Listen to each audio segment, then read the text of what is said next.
Meus amigos, em meio a tudo de ruim que vem acontecendo no nosso país, toda a censura, perseguição, a ditadura em curso por aqui, uma coisa me tranquiliza. O fato de saber que tudo isso tem prazo de validade, o fato de saber que esse desgoverno que aí está, que ninguém sabe como voltou à cena do crime, nas palavras do próprio Alckmin, tem prazo de validade e que eles não vão continuar por lá muito tempo, né? Isso não vai acontecer, eles não vão se reeleger o ano que vem.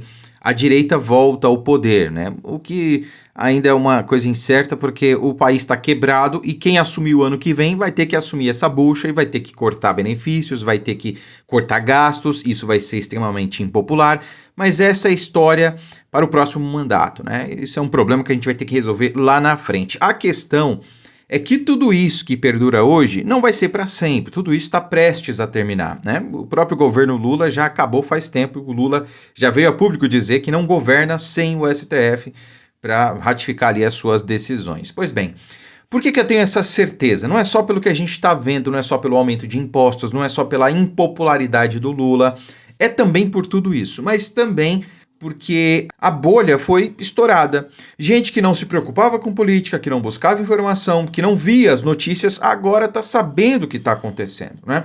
Eu trago para vocês aqui um vídeo de um programa ali de fofocas, né, do Léo Dias, né? Eu confesso para vocês que eu não sabia quem era Léo Dias antes da entrevista dele com o presidente Bolsonaro, né? Não sabia, me julguem, não tem problema. Mas eu não acompanho esses sites, blogs de fofoca. Cara, eu super respeito, mas eu não acompanho, não gosto, nunca acompanhei, né? E o Léo Dias, que me parece ser um cara sensato, né? Pô, fala muito bem, né? Parece ser um profissional ali sério, pelo menos, no trabalho que ele se predispõe a fazer.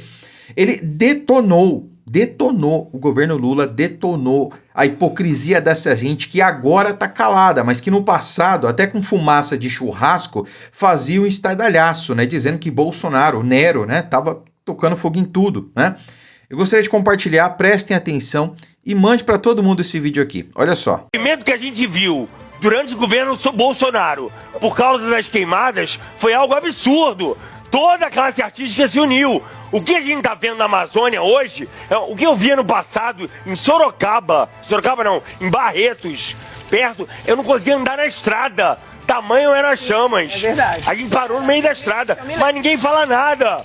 Porque a classe artística só se une. Fala. Fora o roubo do INSS, que a gente não vê uma movimentação para resolver isso. Aqui no Rio de Janeiro, parece que a criminalidade está com carta branca para fazer o que quer, o que bem quer, né? Você não tem o direito de sair e vir com seu telefone, você sai, não sabe se vai voltar. Eu aqui no Rio sofri 2 tentativas de assalto, né? Primeiro tentaram roubar o meu carro, eu consegui sair, e na segunda vez tentaram roubar o carro da frente, vieram pro meu, eu consegui sair porque eu tenho um carro blindado. Então todos os nossos trabalhos, aliás, toda a nossa vida é terceirizada, porque nós pagamos imposto e não temos qualidade, porque você terceiriza, você tem um carro blindado porque não tem segurança, você tem um plano de saúde porque não tem saúde pública. Exatamente. Você coloca um filho num particular porque o ensino não está de qualidade. Então, se tivesse toda essa qualidade, como as pessoas dizem ter, ninguém estaria terceirizando trabalho, né, de outras pessoas. Ninguém estaria procurando outros meios de se proteger, morando dentro de um condomínio,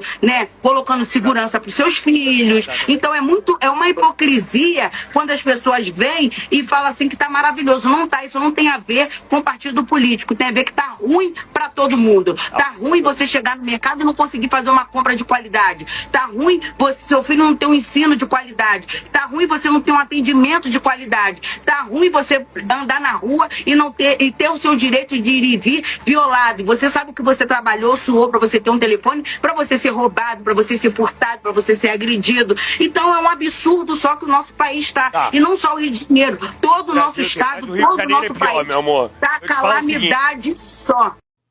Cara, excelente, né? Jojo todinho aí botando pra quebrar, cara. Ela que deve ser candidata aí a deputada federal pelo Rio de Janeiro, né, no ano que vem. Mas percebam, pessoal, que, assim, expor o que está acontecendo é muito fácil, tá? Isso aí todo mundo está cansado de fazer. Só que muitas vezes a gente fica preso numa bolha, né? Por isso que a gente sempre pede, compartilhe os vídeos, né?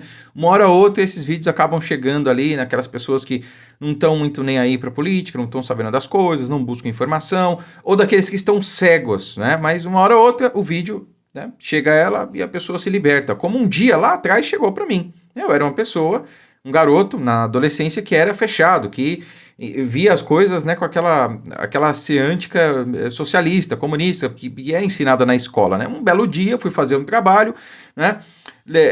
O professor passou um livro para fazer a pesquisa.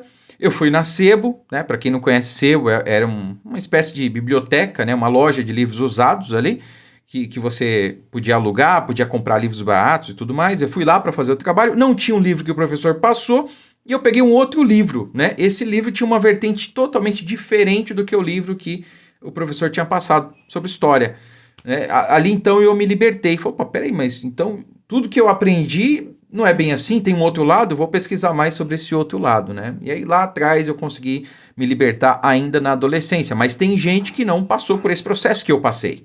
Tem gente que ainda está preso, né? E uma hora ou outra isso liberta. Por que eu estou falando isso? Porque esse vídeo aqui, esse programa do Léo Dias, esse testemunho, digamos assim, da Jojo Todinho, certamente libertou centenas de milhares de pessoas, talvez até milhões de pessoas. A bolha foi estourada. Esse programa aqui atinge uma parcela da sociedade que está totalmente fora da nossa bolha, que não acompanha a política, que não tem nada a ver com política. E percebam que a exposição ela não é ideológica, ela sequer é política, ela é sobre a realidade. E quem mais para expor melhor sobre a realidade do que a Jojo Todinho? Não tem, cara. Ela tá falando ali, não é a questão política, a questão é que você não consegue andar na rua com o celular na mão. A questão é que você tem que procurar morar em condomínio, a questão é que você tem que pagar a escola particular, porque nada que é público funciona, nada que é público presta. Você entendeu? E o povão tá vendo, tá sentindo isso, porque quando o povo que tá fora da nossa bolha, da bolha de política, da bolha da direita, ouve esse tipo de coisa, ele se identifica, fala, puta, é verdade, cara. Foi assim que Bolsonaro foi eleito. Não foi porque ele é um super astro, porque ele é inteligente, porque ele é foda, porque ele é um mito. Não. Construiu-se a imagem do mito porque ele sabia, ele falava aquilo que as pessoas não queriam ouvir, mas que era a realidade. A pessoa se identificava com o que ele falava, né? Por isso que Bolsonaro cresceu tanto. E é por isso que esse tipo de discurso aqui alcança cada vez mais pessoas. E aí quando a realidade bate a porta, quando a realidade é exposta, principalmente fora da nossa bolha, esse tipo de coisa aqui acontece, ó. Governador... eu ia falar Rui Costa, né? Mas Rui Costa é o anterior, né? O Rui Bosta. Esse aqui é o Jerônimo Rodrigues, né? Governador da Bahia, que foi deixado lá, poste do Lula. E aí tá outros ali, petistas, né? Vaiados, não conseguem andar nas ruas, né? E percebam que ele tá indo para um evento onde o Lula estará, ou esteve, sei lá. Tá aqui, ó. Vaiado, né? Ó. Vaiado, cara. Percebam que há um mar de seguranças, de assessores que ficam ali ao redor para não deixar o povo chegar perto, né? Porque se estão vaiando, imagino o que não ia acontecer se chegassem perto dele, né? Então essa é a realidade, essa gente é prisioneira nos seus palácios, nos seus gabinetes, não podem andar às ruas, porque a realidade está batendo. Você entendeu? Então, meus amigos, é isso que me conforta, digamos assim, é isso que me dá esperança, que realmente toda essa tirania, essa ditadura que está em curso, logo terá fim. E só depende de nós.